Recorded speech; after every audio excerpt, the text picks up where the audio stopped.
The courtroom was silent, except for the rustling of paper.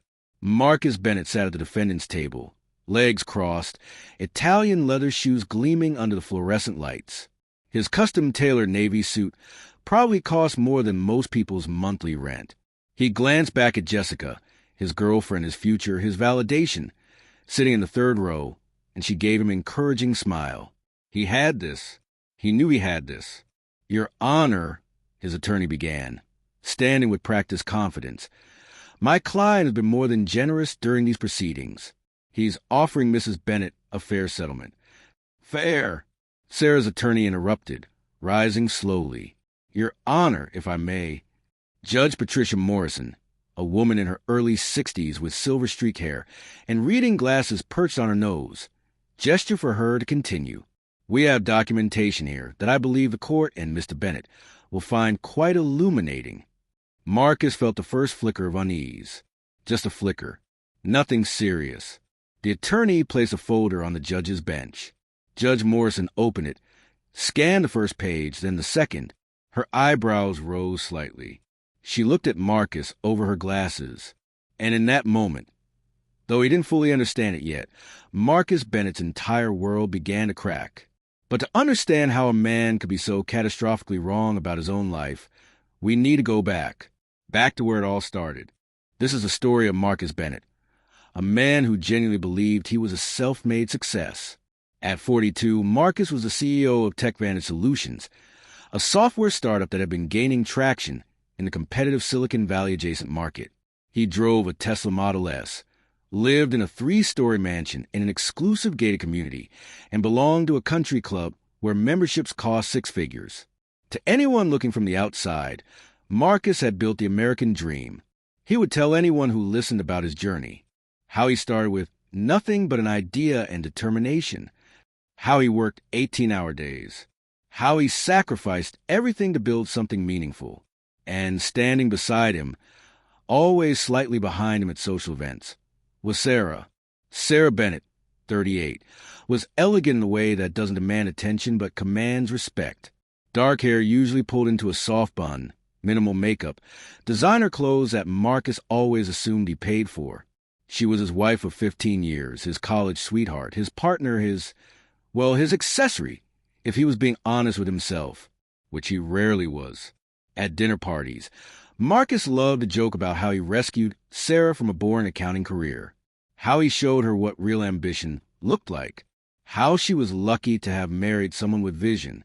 Sarah would smile politely, sip her wine, and never correct him, not once. And that silence, that patient, calculated silence, would eventually become the most expensive mistake Marcus never saw coming. Let's rewind to 3 years before the courtroom. The Bennett household looked perfect. The mansion sat on 2 acres with manicured lawns, a pool that sparkled in the California sun, and a 4-car garage. Inside, everything was pristine: marble countertops, vaulted ceilings, original artwork on the walls. Marcus would host business dinners there, walking clients through the house like a museum curator showing off his collection. "We worked hard for this," he'd say, gesturing broadly. "Really hard." We. That was the word he used. But what he meant was I. Sarah managed the household, coordinated with the cleaning service, handled the landscapers, organized the social calendar. She did it efficiently, quietly, and without complaint. To Marcus, this confirmed what he already believed, that she was content in her role as a supportive wife, the woman behind the man. But there were signs, small ones, signs that Marcus completely missed because he was too busy looking at his own reflection.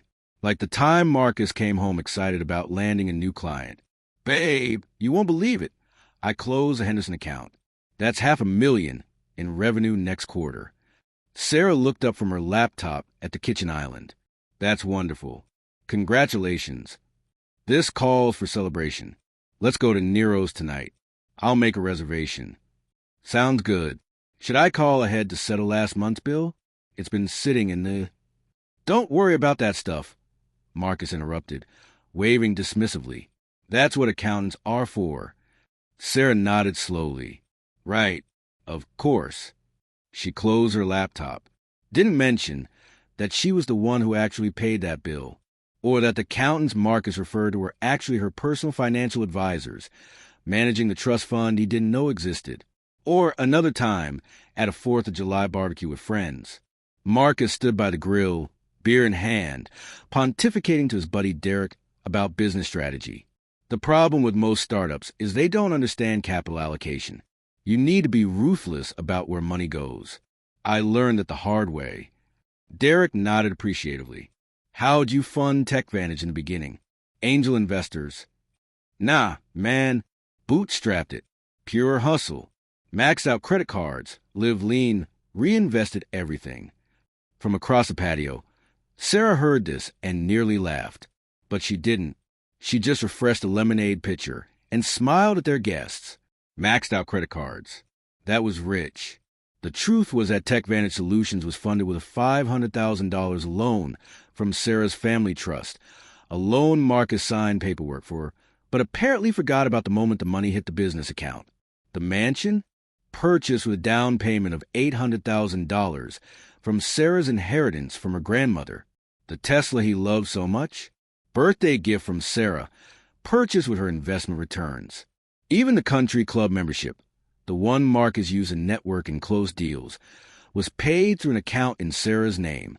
But Marcus had constructed such an elaborate story in his mind that reality became optional.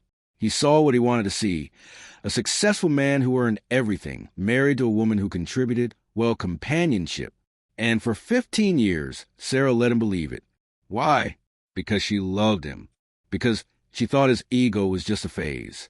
Because she believed that eventually he would see her as an equal partner. She was wrong. It started with late nights at the office.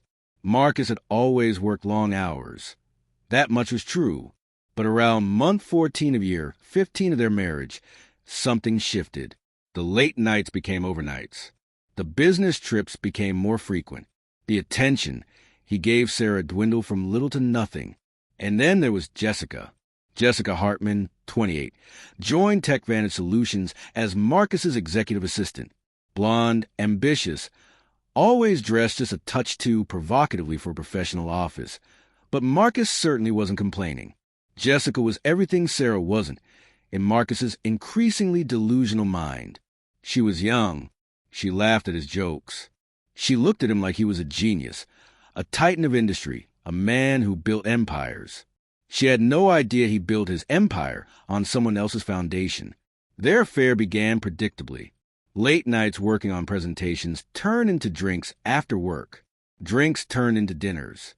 Dinners turned into a hotel room downtown, where Marcus paid $400 a night with a credit card connected to Sarah's investment account. The irony was completely lost on him. "God, you're incredible," Jessica whispered one night, tangled in overpriced hotel sheets. "The way you run that company, you're going to be a billionaire someday." Marcus grinned, ego inflating like a balloon. "Stick with me, babe. I'll show you what real success looks like." What he didn't know, what he couldn't have known because he never paid attention, was that Sarah had already noticed. She noticed the receipts for restaurants she'd never been to. She noticed a change in his cologne. She noticed how he suddenly cared about working out, about his appearance, about staying late at investor meetings on Friday nights. Most wives would confront immediately, scream, cry, demand answers. Sarah wasn't most wives. She was strategic. She made copies of credit card statements. She documented patterns. She quietly reached out to a law firm specializing in high-net-worth divorces and scheduled a consultation. "What can you tell me about asset protection in California?" she asked the attorney, a sharp woman named Linda Chun who'd seen 1,000 cases like this. Linda leaned forward. "California is a community property state. Generally, everything acquired during marriage is split 50-50. Even if one spouse owned it before the marriage, assets owned before marriage typically remain separate property unless they're commingled." Sarah nodded slowly. "And if one spouse funded the other's business, purchased the home, paid for vehicles?" Linda's eyes sharpened. "Then we need to establish a clear paper trail showing who contributed what. Do you have documentation?" "I have everything." Linda smiled. Then we need to talk about strategy. 6 months into the affair, Marcus stopped being careful. He started bringing Jessica to company events, not as his assistant, but as his plus one. When colleagues raised eyebrows, he'd shrug it off. Sarah doesn't really enjoy these things anyway. Jessica helps me network better. At home, Marcus became increasingly critical. Did you even do anything today? He'd ask Sarah, scrolling through his phone while she prepared dinner. I managed the property tax appeal, coordinated the roof repair, and handled the quarterly trust distributions. I mean, like real work. Sarah stopped stirring the pasta, turned slowly. Real work. You know what I mean. You've got it easy, babe. No stress, no deadlines, just maintaining the house. He said it so casually, so dismissively, like her contributions were invisible. That night, lying in bed next to her husband, Sarah made a decision, a final decision. She was done protecting his ego, done enabling his delusions, done being treated like a decorative piece of furniture in the home she purchased. The next morning, she called Linda Chun. I'm ready to proceed with the divorce filing. Are you sure? Once we start this, I'm sure, but I want to do this strategically. I want him to file first. I want him to make demands. I want him to show everyone exactly who he is. Linda was quiet for a moment. Then, that's risky. If he files first, he controls the initial narrative. Trust me, Sarah said, voice steady. I know my husband. He'll demand everything. And when he does, that's when we show the court the truth. You want to give him enough rope to hang himself. Exactly. Linda Chin smiled on the other end of the phone. After 20 years practicing family law, she'd never heard a client sound more calm, more prepared, or more absolutely certain. Marcus Bennett had no idea what was coming, but he was about to find out. 12 to 1600 hours. The affair intensifies. Marcus felt alive for the first time in years. That's how he framed it in his mind.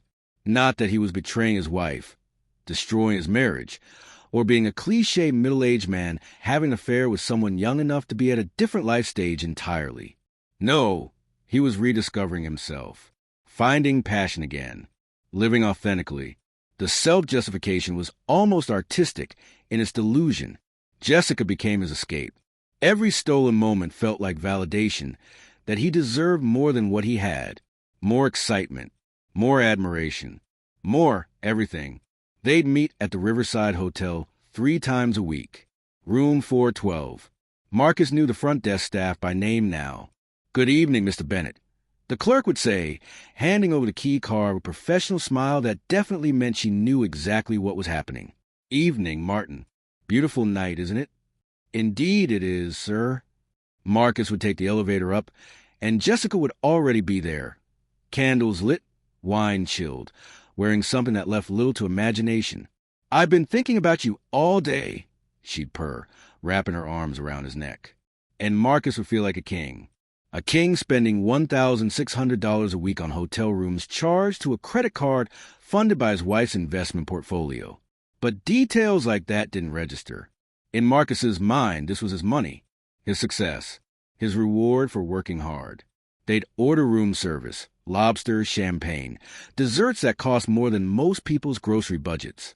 Marcus would tell stories about closing deals, about difficult clients, about his vision for taking TechVantage Solutions public someday. Jessica would listen with wide eyes, hanging on every word. You're going to be so successful, she'd say. I can't believe Sarah doesn't appreciate what she has. And there it was, the poison Jessica had been carefully injecting into every conversation. She's just comfortable, you know. Marcus would respond. She's never had to fight for anything. Everything was just handed to her. The irony was so thick you could cut it with a knife. You deserve someone who matches your ambition, Jessica continued. Someone who understands what it takes to build something from nothing. Marcus nodded, believing every word. You're right. You're absolutely right. What Marcus didn't know was that Jessica had her own calculations running. She wasn't interested in Marcus Bennett, aspiring entrepreneur. She was interested in Marcus Bennett, wealthy CEO with assets she assumed were his. The mansion, the cars, the lifestyle, that's what attracted her. The moment she discovered the truth, her interest would evaporate faster than morning fog. But that revelation was still coming. While Marcus lived his double life, Sarah lived hers. But her secret wasn't an affair. It was preparation. She spent mornings meeting with Linda Chan, reviewing documents, building an ironclad case. She spent afternoons organizing 15 years of financial records, every bank statement, every investment account, every property deed, every receipt. This is remarkable documentation, Linda said during one meeting, spreading papers across her conference table. Most clients have scattered records at best. You have a complete financial autobiography. I've always been thorough, Sarah replied simply. Let's walk through the assets. The house purchased when 14 years ago. Down payment of $800,000 for my grandmother's inheritance. I can provide the wire transfer records, the estate documents, everything. Linda made notes. And the mortgage? Paid off 6 years ago using returns from my investment accounts. Again, I have complete documentation. The vehicles? Tesla. Gift to Marcus for his 40th birthday. Purchased with funds from my trust. The BMW, mine, also from my accounts. The Audi SUV, same source. His business. Sarah slid another folder across the table. TechVantage Solutions. Initial funding of $500,000 came from my family trust in 2018. Here's the loan agreement he signed. Here are the transfer records. Here's documentation showing he's never made a single payment toward that loan. Linda looked up, impressed. You essentially funded his entire company. Yes. Does he know this? Sarah smiled sadly. He signed the papers. But I don't think he internalized what they meant. In his mind, he's a self-made entrepreneur. The narrative he's constructed doesn't have room for the truth. What about joint accounts? We have one joint checking account that we use for household expenses, but the primary funding comes from my accounts. I can show you monthly transfers going back 15 years. Linda sat back in her chair. Sarah, I've been doing this for 20 years. I have never seen a case with this level of documentation. If he demands 50% of assets, we can prove, line by line, that he's entitled to almost nothing. Good, Sarah said quietly, because I want the world to see exactly who my husband is. At home, Sarah maintained perfect composure. She cooked dinners that Marcus barely touched. She asked about his day, knowing he was lying about where he'd been. She smiled when he said he needed to work late again. She was giving him rope, lots of rope, and Marcus was wrapping it around his own neck with enthusiasm. Month 18 of the affair, Marcus decided subtlety was overrated. He started bringing Jessica to public places, restaurants where they knew other couples from their social circle, the country club bar on weekends, company events where Sarah was conspicuously absent. Where's your wife? Someone would inevitably ask. Oh, she's not feeling well, Marcus would lie. Jessica was kind enough to join me instead. The whispers started immediately. At first, they were sympathetic towards Sarah. But Marcus was charismatic, and he knew how to spin a story. Things have been difficult at home. He confided to friends over drinks. Sarah and we've grown apart. She's comfortable just maintaining the status quo. I need more. His friends nodded sympathetically, not knowing they were being fed a carefully constructed fiction. One evening, Marcus came home and found Sarah reading on the living room couch. We need to talk, he announced, standing in the doorway like he was about to deliver a corporate presentation. Sarah looked up calmly. Okay, I'm not happy anymore. I know. This threw Marcus off. He expected tears, anger, begging. Not calm agreement. You know. Marcus, you've been having an affair for over a year. You're not as discreet as you think. His face flushed. Look, I didn't want it to happen this way, but you met someone younger who makes you feel important, Sarah finished. I understand. It's not about that. It's about compatibility, goals, ambition. Sarah closed her book. What do you want, Marcus? I want a divorce. There it was. The word Sarah had been waiting to hear for months. Okay, she said simply.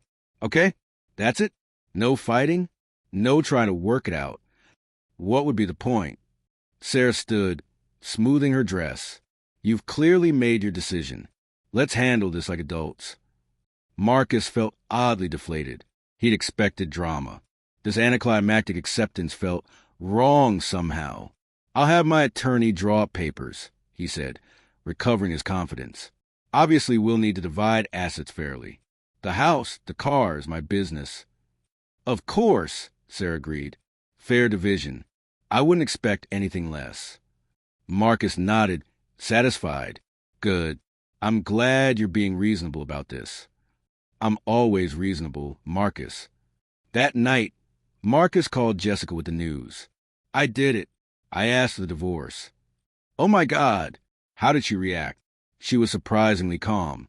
I think she knew it was coming. The best part? She agreed to a fair division of assets.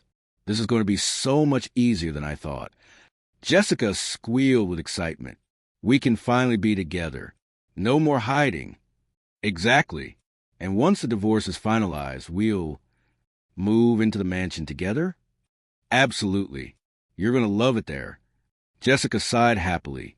I can't wait to be the lady of that beautiful house. Marcus smiled. It's going to be perfect. If only he knew that in 6 months, he'd be begging to keep any asset at all. And Jessica would be long gone, having discovered that the man she thought was wealthy was actually financially dependent on the wife he was so eager to leave. But ignorance is bliss. And Marcus Bennett was blissfully, catastrophically ignorant. Marcus decided the divorce announcement needed a public moment, because humiliating Sarah once in private was enough. He needed an audience. He invited Sarah to dinner at Noir, the most expensive restaurant in the city. Prime steaks, private booths, wine lists that read like a luxury car payment plan. Sarah arrived on time, wearing a simple black dress, hair down for once. She looked beautiful in an understated way. Marcus barely noticed. What he did notice was his own reflection in the restaurant's mirrors. He looked good, successful, free. They ordered, made small talk, and then Marcus dropped the bomb. I've had my attorney draft the divorce papers. You'll receive them this week. Sarah sipped her wine. That was fast. No point dragging it out. Marcus leaned back confidently. I think we can both agree this marriage has run its course. Time to move on. Agreed. Now, about the settlement. I've been more than fair. I'm sure you have. Marcus pulled out a folded document from his jacket pocket. I had my lawyer put together a preliminary division of assets, just so we're on the same page. He slid it across the table. Sarah unfolded it, read silently. The audacity was almost impressive. According to Marcus's proposal, the house, split 50/50ths, with Marcus buying out Sarah's half over time. Vehicles, Tesla to Marcus, BMW to Sarah, Audi to be sold and proceeds split. TechVantage Solutions, 100% to Marcus, valued at $2 million in the proposal. Investment accounts, split 50/50ths. Retirement accounts, split 50/50ths. Monthly support, Sarah to pay Marcus $5,000 per month for 3 years while he transitions. Sarah read it twice, then placed it back on the table. This is interesting, she said, voice neutral. I tried to be fair. Obviously the company is mine. I built it. But everything else, we split evenly. That's California law. Community property, Sarah agreed. Anything acquired during the marriage. Exactly. Marcus felt proud of himself for knowing legal terms. So you'll sign? I'll have my attorney review it. Of course. But you'll see it's extremely reasonable. The waiter brought their steaks. They ate in relative silence. What Marcus didn't see was a small smile playing at the corner of Sarah's lips. The kind of smile a chess player gets when their opponent has just made a catastrophic blunder. Within 2 weeks of filing for divorce, Marcus moved Jessica into the mansion, not into a guest room, into the master bedroom, into the bed he'd shared with Sarah for 15 years. Jessica walked through the house like a child in a toy store, touching everything, exclaiming over details. Oh my God, this kitchen is incredible. Wait until you see the master bath. Heated floors, rain shower, separate soaking tub. This is literally my dream house. Jessica spun around, arms wide. I can't believe this is our life now. Our life? Marcus loved the sound of that. They threw a party the following weekend. New beginnings, Marcus called it. He invited colleagues, business partners, friends, everyone except the people who might ask uncomfortable questions. Jessica played hostess perfectly. Champagne flowed. Music pumped. People admired the house, congratulated Marcus on his fresh start, and never once asked about Sarah. "You've really upgraded," one particularly tactless friend whispered to Marcus, eyeing Jessica across the room. Marcus grinned. Sometimes you don't realize what you're missing until you find it. What he didn't realize was that 3 of the guests at that party would later testify in court about his behavior, about how he flaunted the affair, about how he described Sarah as dead weight I finally cut loose. Every word would come back to haunt him. But that night, Marcus felt invincible. He had the house, the business, the girl, the life. Everything was finally falling into place exactly as he deserved. In a condo across town, Sarah packed boxes methodically. She'd moved into a temporary rental, a nice 2-bedroom overlooking the bay, peaceful, quiet, and entirely paid for with her own money. Linda Chin called while Sarah was organizing paperwork. I received Marcus's settlement proposal. And it's even worse than I expected. He's demanding half of assets that were exclusively yours before marriage, during marriage, and probably in perpetuity if he could find a legal argument for it. Perfect, Sarah said. Perfect. The more outrageous his demands, the worse he looks when reality comes out. Is everything ready for our response? Everything. Complete financial forensics, documented proof of ownership title records, trust distributions, loan agreements, all of it. Sarah, when this hits court, he's going to be destroyed. Good. Are you sure you want to go through with this? We could settle privately, avoid the public. No, Sarah interrupted firmly. I want a public hearing. I want him to stand in front of a judge and demand half of everything. I want his arrogance documented in court records. I want everyone to see exactly who Marcus Bennett really is. Linda was quiet for a moment. Remind me never piss you off. Sarah smiled. Don't worry. You'd have to betray me for 15 years first. The months leading to the court date were brutal in small ways.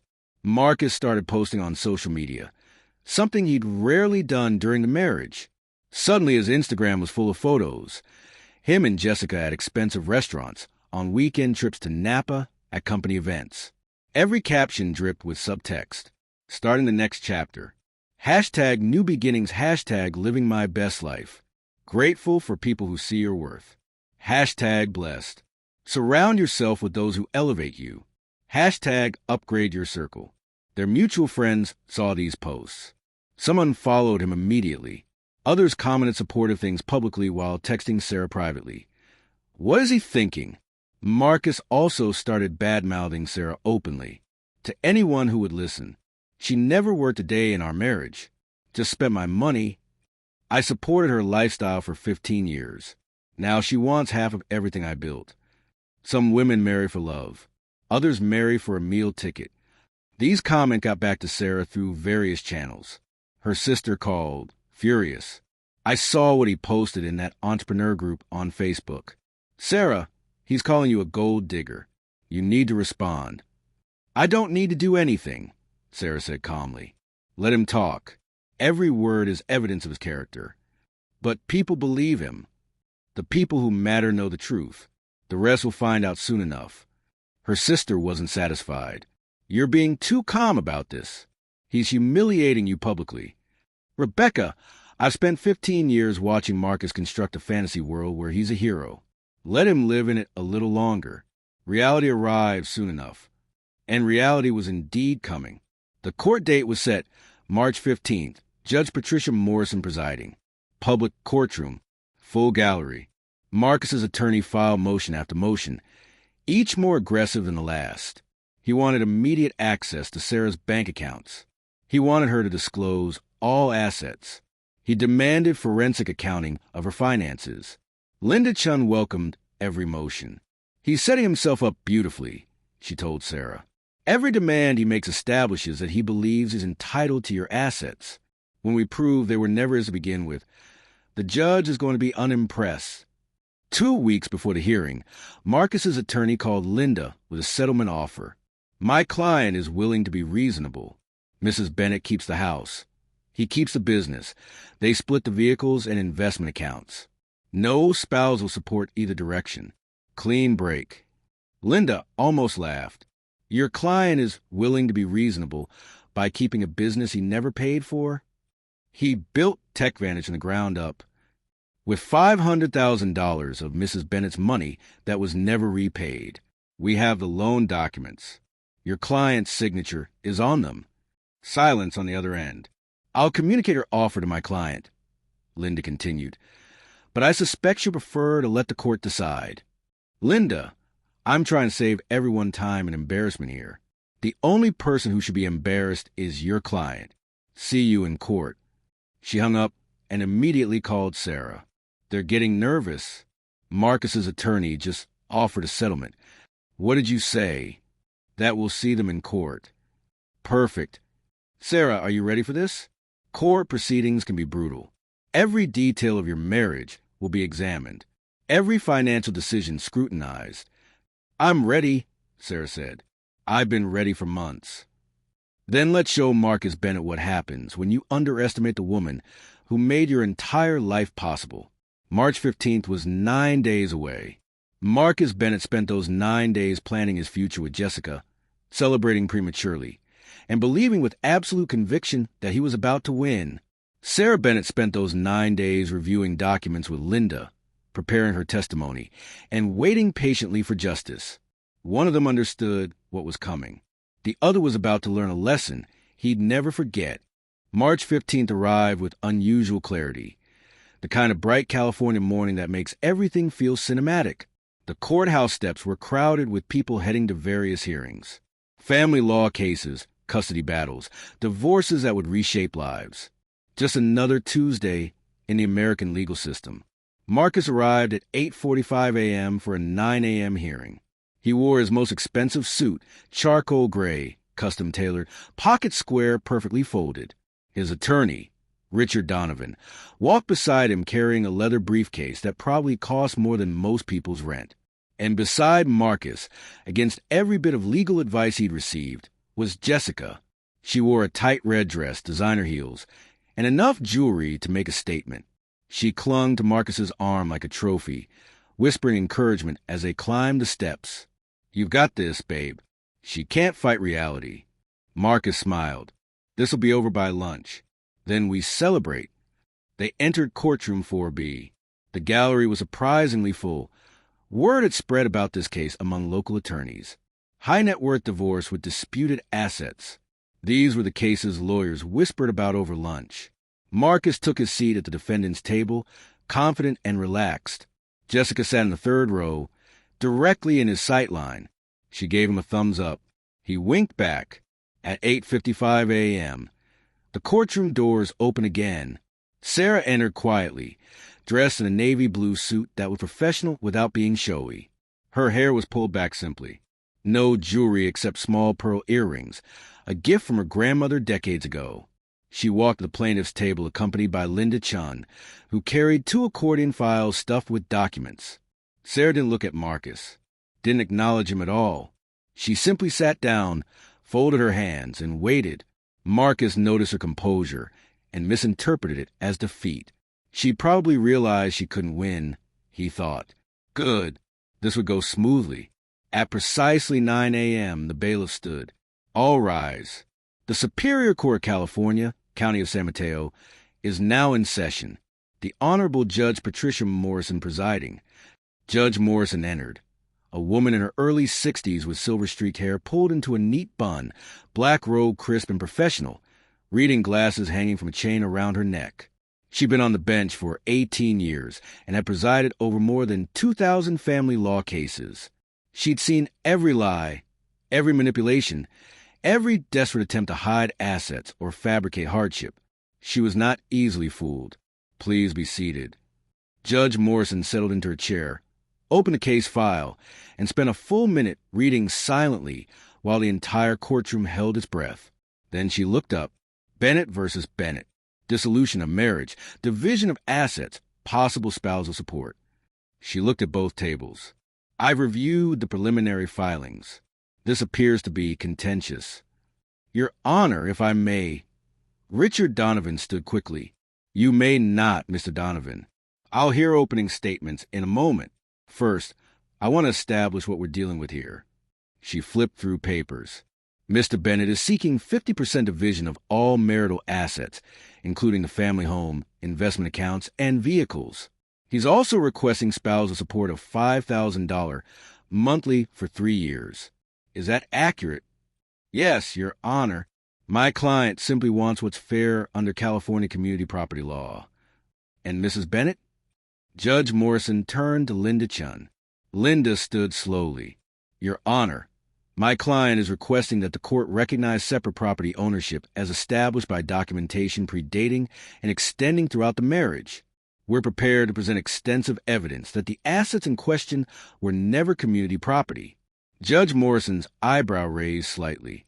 Extensive evidence? Yes, Your Honor. Bank records, trust documents, wire transfers, loan agreements, title deeds, complete financial documentation going back 20 years. The judge looked between both attorneys, then at Marcus and Sarah. This was going to be interesting. Mr. Donovan, call your first witness. The defense calls Marcus Bennett. Marcus stood, buttoned his suit jacket, and walked to the witness stand with the confidence of a man who believed he was about to vindicate himself. He swore to tell the truth, the whole truth, and nothing but the truth. 2 out of 3 would prove impossible. Richard Donovan approached the stand. Mr. Bennett, please describe your professional background for court. Marcus smiled. I'm the founder and CEO of TechVantage Solutions, a software development company specializing in enterprise resource planning systems. We've been operational for 6 years and currently have annual revenues approaching $3 million. And you built this company from scratch? Yes. I started with nothing but an idea and determination. I worked 18-hour days, sacrificed everything, and built something meaningful. Donovan nodded approvingly. What was your relationship with the plaintiff, Sarah Bennett, during this time? Sarah is my wife. We've been married for 15 years. And what was her role in building TechVantage Solutions? Marcus paused, choosing his words carefully. Sarah was supportive. She managed the household while I focused on growing the business. Did she contribute financially to the company? No. The company was funded through business loans and reinvested profits. Linda Chin made a note, didn't react, just wrote something on her legal pad. Let's discuss the marital assets. Donovan continued. The family home, a 3-story residence in Hillsborough purchased 14 years ago. What can you tell the court about that property? I purchased it when my business was starting to gain traction. It's currently valued at approximately $3 million. And you're seeking 50% of that value in this division? Yes. Under California law, I'm entitled to half of all marital assets. I paid the mortgage for 14 years. Objection. Linda Chin said calmly, standing, misrepresentation of facts. Your Honor, we have documentation proving Mr. Bennett never made a single mortgage payment. Judge Morrison looked at Marcus over her glasses. Is that true, Mr. Bennett? Marcus shifted uncomfortably. I mean, the payments came from joint accounts, funded exclusively by Mrs. Bennett's accounts. Linda interjected. We can prove the chain of transactions. We'll address that shortly, Judge Morrison said. Continue, Mr. Donovan. Donovan was beginning to look nervous, but he pressed on. Mr. Bennett, you're also requesting spousal support. On what grounds? Your Honor, I need time to rebuild after this divorce. Sarah's become accustomed to a certain lifestyle, but so have I. I'll need financial support while Mr. Bennett, Judge Morrison interrupted. You're the CEO of a company with $3 million in annual revenue, and you're requesting that your soon-to-be ex-wife pay you $5,000 monthly? The business has overhead, Your Honor. My personal income is more modest than people realize. I see. Judge Morrison made a note. Ms. Chun, would you like to cross-examine? Linda stood, and something in her posture changed. This was the moment she'd been preparing for. Mr. Bennett, you testified that you built TechVantage Solutions with nothing but an idea and determination. Is that correct? Yes. No financial backing? No initial investment? No loans? Well, there were some business loans. From whom? Marcus hesitated. Various sources. Let me be more specific. Linda walked to her table, picked up a document. Your Honor, I'd like to enter Defense Exhibit A into evidence. This is a loan agreement dated March 2018, signed by Marcus Bennett, acknowledging receipt of $500,000 from the Sarah J. Bennett Family Trust for the express purpose of funding TechVantage Solutions. She handed copies to the judge and to Donovan, then approached Marcus. Is this your signature, Mr. Bennett? Marcus stared at the document. His face went pale. Yes, but... So you did receive $500,000 to start your company? It was a loan. A loan with a repayment term of 10 years at 4% interest. How many payments have you made on this loan, Mr. Bennett? Silence. Mr. Bennett? I haven't. The business needed the capital for growth. So, to be clear, you took $500,000 from your wife's family trust, never repaid a penny, and are now claiming you built the company from nothing? That's not. It's more complicated. It seems quite simple to me. Linda turned to the judge. Your Honor, this is a pattern we'll demonstrate throughout these proceedings. Mr. Bennett has constructed a narrative where he's a self-made entrepreneur. The evidence shows he's been financially dependent on Mrs. Bennett for the entirety of their marriage. Judge Morrison looked at Marcus with an expression that could freeze lava. We'll revisit this. Continue, Miss Chun. Linda Chun moved to her table and picked up the first accordion file. Your Honor, with the court's permission, I'd like to present a comprehensive financial analysis of the Bennett marriage. We have organized evidence into 4 categories: real property, personal property, business assets, and financial accounts. Proceed. Let's begin with real property. Specifically, the family home at 2847 Hillsborough Boulevard. Linda projected documents onto the courtroom screen. In 2025, even legal proceedings had gone digital. Revelation 1, the house. This is the purchase agreement from February 2011. Purchase price, $2.1 million. Down payment required, $800,000. Linda highlighted the relevant section. And this is a wire transfer from the Sarah J. Bennett Trust to the title company, dated February 10th, 2011. Full down payment of $800,000. She clicked to the next slide. Mortgage payments over 14 years, totaling $1.3 million. Every single payment, Your Honor, every single one, came from accounts owned exclusively by Mrs. Bennett. She presented bank statements, highlighted transactions, showed an unbroken chain of payments. And finally, this is a title deed. The property is held in Sarah Bennett's name as separate property, established through a prenuptial agreement that Mr. Bennett also signed. Judge Morrison examined the documents. Mr. Bennett, did you review these documents when you purchased the home? Marcus, still on the witness stand, looked like he wanted to disappear. I thought it was in both our names. Did you read the documents you signed? My focus was on the business. So you signed a deed putting the house entirely in your wife's name and never noticed? Marcus had no answer. Linda wasn't finished. Revelation 2, the business funding, moving to business assets, TechVantage Solutions. Linda pulled up financial records. The initial $500,000 loan we discussed was only the beginning.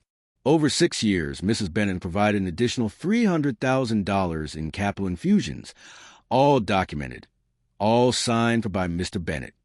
She showed agreement after agreement, each one with Marcus's signature. Total investment from Mrs. Bennett in her husband's business, $800,000. Total repayment, 0. Meanwhile, Mr. Bennett describes himself as a self-made entrepreneur. Someone in the gallery actually laughed. A short, shocked bark quickly stifled. Judge Morrison didn't smile, but her expression made clear what she thought of Marcus's claims. Revelation 3. Personal property. Vehicles. Linda continued. The Tesla Model S registered to Mr. Bennett. Purchased March 2020 as a birthday gift from Mrs. Bennett. Here's a sales receipt showing payment from her account. Click. Next slide. The BMW 740 I registered to Mrs. Bennett. Also purchased with her funds. Click. The Audi Q7, same source. Click. Click. Click. Country Club membership. $75, 000 initiation fee. $20,000 annual dues. All paid from Mrs. Bennett's accounts. Vacations over the past 5 years, Hawaii, Italy, France, Japan. Total cost approximately $250,000. All charged to credit cards linked to Mrs. Bennett's accounts. Even the suits Mr. Bennett is fond of wearing, including the one he's wearing today. Purchased at Nordstrom with Mrs. Bennett's credit card. Marcus looked down at his suit like it was betraying him. Revelation 4. The complete financial picture. Linda pulled up a final chart.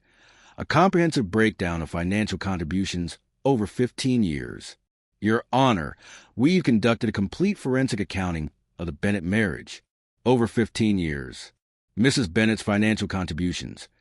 $4.2 million. Mr. Bennett's financial contributions. $320,000. That approximately 93% of all marital expenses paid by Mrs. Bennett. The courtroom was dead silent. Judge Morrison removed her glasses, cleaned them slowly, and put them back on. When she spoke, her voice was carefully controlled. Mr. Bennett, you're asking this court to award you 50% of assets that you contributed 7% toward? Marcus opened his mouth, closed it, opened it again. Your Honor, I worked hard. I built a business with your wife's money. But I was the one who... Mr. Bennett, I'm going to ask you a simple question, and I want a direct answer. Did you, at any point during this marriage, genuinely believe you had earned these assets through your own work? Marcus looked at Jessica in the gallery. She was staring at him with an expression he'd never seen before. Horror, disgust, realization. Yes, I thought. You thought your wife's money was yours. It was our marriage, community property. Property that was designated as separate through prenuptial agreements you signed but apparently never read. Judge Morrison leaned forward. Mr. Bennett, I've seen many things in this courtroom, but I have rarely seen someone with this level of, let's call it delusion. She turned to Linda Chun. Miss Chun, what is your client requesting? Linda stood. Your Honor, Mrs. Bennett requests that the court recognize all documented separate property as belonging exclusively to her. She requests no spousal support from Mr. Bennett. She does request that Mr. Bennett vacate the residence at 2847 Hillsborough Boulevard within 30 days, as it is her separate property. And the business? TechVantage Solutions. Given the $800,000 in unpaid loans, Mrs. Bennett could claim ownership. However, she's willing to allow Mr. Bennett to retain the business in exchange for a structured repayment plan. Judge Morrison looked at Sarah, who had been silent throughout the entire proceeding. Mrs. Bennett, is that accurate? You're willing to let him keep the company? Sarah stood, spoke for the first time, voice steady. Yes, Your Honor. I have no interest in his business. I just want what's mine. Judge Morrison nodded slowly, then looked at Marcus. Mr. Bennett, I'm going to be frank with you. You walked into this courtroom with extraordinary arrogance and a complete misunderstanding of reality. You attempted to claim assets you never owned, demand support from a woman who funded your entire lifestyle, and present yourself as a victim. She picked up her gavel. The court finds that all assets presented as evidence by Ms. Chun are the separate property of Sarah Bennett. Mr. Bennett is entitled to personal effects and any assets he can prove he purchased with his own documented funds, which appears to be minimal. Bang! The gavel came down. Mr. Bennett is ordered to vacate the residence within 30 days.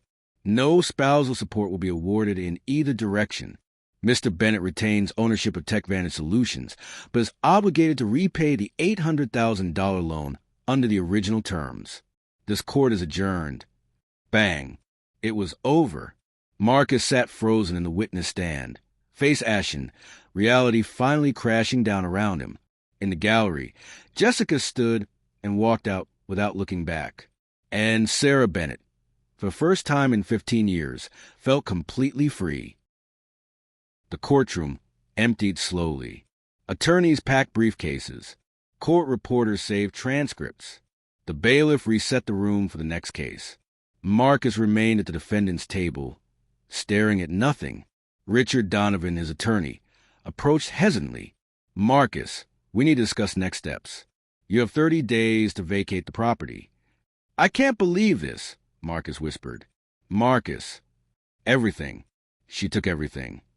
"She didn't take it," Donovan said carefully. "It was always hers. If you had read the documents you signed, if you had been honest with me about the financial arrangement, how was I supposed to know she was keeping track of everything?" Donovan stared at him incredulously. "You signed loan agreements, prenuptial documents, title deeds. How did you not know?" Marcus had no answer. The truth was, he'd never paid attention. He'd signed whatever was put in front of him, assuming it was all formality, that everything was theirs anyway. The assumption had cost him everything. Donovan packed his briefcase. "I'll send you a final invoice. My advice? Don't contest this. Don't try to appeal. You'll only make things worse." He left. Marcus finally stood, legs shaky, and walked toward the courtroom exit. In the hallway, he saw Linda Chun and Sarah talking quietly near the elevators. He approached, not sure what he planned to say. "Sarah." She turned. Her expression was neutral. Not angry, not sad. "Just done." "Don't," she said quietly. "There's nothing to discuss. I didn't know. About the house. The money, I genuinely thought." "You thought what you wanted to think. Marcus, you created a story where you were the hero, and you believed it so completely that reality became optional. I'm sorry." Sarah studied him for a long moment. "Are you? Or are you just sorry you got caught?" Marcus didn't answer. 30 days. Linda Chin interjected firmly. "You have 30 days to remove your personal belongings from the residence. We'll arrange a time with your attorney." "Where am I supposed to go?" "That's not our concern," Linda said. "But I'd suggest you make arrangements quickly." Sarah pressed the elevator button. The doors opened immediately. "Sarah, please." Marcus reached out. She stepped back. "Goodbye, Marcus." The elevator doors closed. Marcus stood alone in the courthouse hallway, the weight of his situation finally settling onto his shoulders like concrete. He pulled out his phone and called Jessica. It went straight to voicemail. He called again. Voicemail. Third time. Blocked. The news spread faster than Marcus could have imagined. Court proceedings were public record. The attorneys who'd packed the gallery that morning shared details over lunch. Those details reached friends, colleagues, business partners. By evening, Marcus's phone was exploding. His business partner, Craig, called first. "Marcus, what the hell happened in court today? Someone told me Sarah owned everything. It's complicated. Did you fund TechVantage with her money? It was a loan. An $800,000 loan you never repaid. Marcus, this changes everything. We need to meet with the board immediately." Click. Then his friend Derek. "Dude, is it true? Did Sarah actually pay for everything?" "Derek, you don't understand. I saw the post, man. All that stuff about her being dead weight, never working. You made her sound like a gold digger when she was funding your entire life. I didn't know. I thought." "You thought wrong." Disgust dripped from Derek's voice. "I don't know if I can associate with someone who—" Click. Then members from the country club. Professional contacts. Even his own mother called, horrified by what she'd heard. "Marcus Alexander Bennett, please tell me this isn't true. Please tell me you didn't take advantage of that sweet girl for 15 years and then humiliate her publicly. Mom, I love Sarah. You had a funny way of showing it." Her voice cracked. "I raised you better than this." Click. By midnight, Marcus had lost count of the calls, texts, and messages. Some were from people genuinely concerned. Most were from people distancing themselves as fast as possible. His Instagram once filled with supportive comments, now overflowed with different sentiments. So you're a fraud and a cheater. Nice. Imagine demanding half of someone else's assets. The audacity. This is what happens when mediocre men marry exceptional women and mistake their reflections. He deleted the app, then Facebook, then Twitter. But the internet never forgets. While Marcus's world crumbled, Sarah's quietly bloomed. She returned to the condo she'd been renting and felt lighter than she had in years. No more walking on eggshells. No more managing someone else's ego. No more pretending that her contributions were invisible. Linda Chen called the next day. "How are you feeling?" "Free," Sarah said simply. "I feel free. You handled yourself beautifully yesterday. I've seen people fall apart on the stand. You were a rock. I had nothing to hide. That helps. What's next for you?" Sarah walked to the window of her condo, looking out over the bay. "I'm thinking of going back to work. Financial consulting, maybe. I used to love that before. Before you became Marcus Bennett's wife." Exactly. Within a month, Sarah had registered a new business, Bennett Financial Strategies. She specialized in helping women understand and protect their assets, particularly in marriages where one partner controlled the financial narrative. Her first client came through a referral from Linda Chen, then another, then 3 more. Word spread. There was a financial consultant who truly understood the dynamics of financial control and relationships, who had lived it and emerged stronger. 6 months after the divorce was finalized, Sarah had 15 clients and a waiting list. She also started dating again, cautiously, carefully, not looking for someone to complete her or elevate her or give her a better life. Just looking for partnership, equality, respect. She found it in Michael, a tax attorney she met at a professional conference. Their first date was coffee and conversation about estate planning strategies. "You might be the first woman I've met who genuinely enjoys discussing tax law," Michael said, smiling. "You might be the first man who doesn't assume I don't know what I'm talking about," Sarah replied. They took things slowly. No rushing. No assumptions. No one playing roles. Just 2 people getting to know each other as equals. Marcus, meanwhile, struggled with a reality he'd never prepared for. He moved into a modest 1-bedroom apartment in a neighborhood he'd previously driven through without noticing. No doorman, no marble counters, no heated floors, just a standard rental with beige carpets and a refrigerator that hummed too loudly. TechVantage Solutions survived, but barely. The board forced Marcus into a minority position, kept him on for his technical knowledge, but installed professional management. His salary was cut by 60%. The $800,000 loan repayment started immediately, $7,500 per month for 10 years. Between rent, loan payments, and basic living expenses, Marcus lived paycheck to paycheck. The irony wasn't lost on him. He'd accused Sarah of being financially dependent when he'd been the dependent one all along. Friends abandoned him. Not all. A few stuck around, though even they kept distance. Jessica was long gone, last seen dating a venture capitalist who actually owned his assets. Marcus's dating life became a minefield. Women would Google him, find the court records, and disappear. One date actually laughed when she discovered his identity. "Oh my God, you're that guy." The one who tried to take his wife's money. She left before appetizers arrived. Months turned into a year. Then 2. Marcus paid his loan payments dutifully, worked his reduced role at TechVantage, lived simply, and slowly, very slowly, began to understand what he'd lost. Not the house or the cars or the lifestyle, but Sarah, a woman who loved him enough to fund his dreams, tolerate his ego, and stay silent about her contributions because she thought he needed to feel successful. He'd repaid that love with betrayal, humiliation, and entitlement. One evening, Marcus drafted an email to Sarah. An apology. A real one, not the defensive non-apology he'd offered in the courthouse hallway. He wrote 3 pages, explained that he finally understood, that he saw his arrogance clearly now, that he was genuinely, deeply sorry. He hovered over the send button for 10 minutes, then deleted it. Some things you don't get to apologize for. Some bridges, once burned, stay burned. Sarah had moved on. She deserved to move on. The least Marcus could do was leave her in peace. So what could we learn from Marcus Bennett's catastrophic fall? First, the obvious.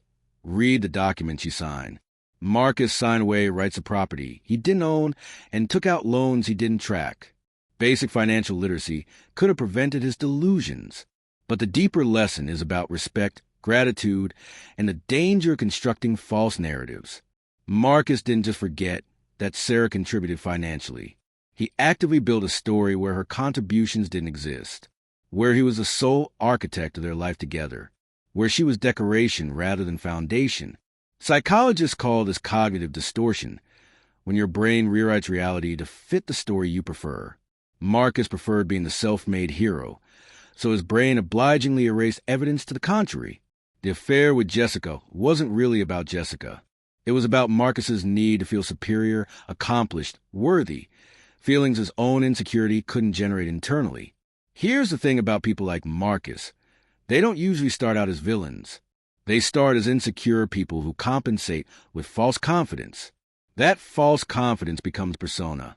The persona becomes an identity.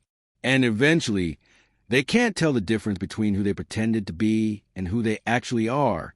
Sarah's strength was in her silence, but also in her documentation. She didn't need to argue or defend herself publicly because she had irrefutable proof. When reality finally arrived in that courtroom, no amount of Marcus's storytelling could compete with bank statements and signed agreements. The court case became a metaphor. Evidence beats narrative every time. For those watching the story and seeing themselves in Sarah's position, whether financially, emotionally, or otherwise, remember, patience and preparation are powerful tools. Sarah could have confronted Marcus 100 times. She could have screamed, threatened, exposed him publicly years earlier. Instead, she gathered facts, consulted experts, and waited for the right moment. And when that moment came, she didn't need to say much at all. The truth spoke for itself. For those who see themselves in Marcus, and if you watch this far, you probably don't, but maybe someone you know does, the lesson is simple. Humility and honesty prevent catastrophes.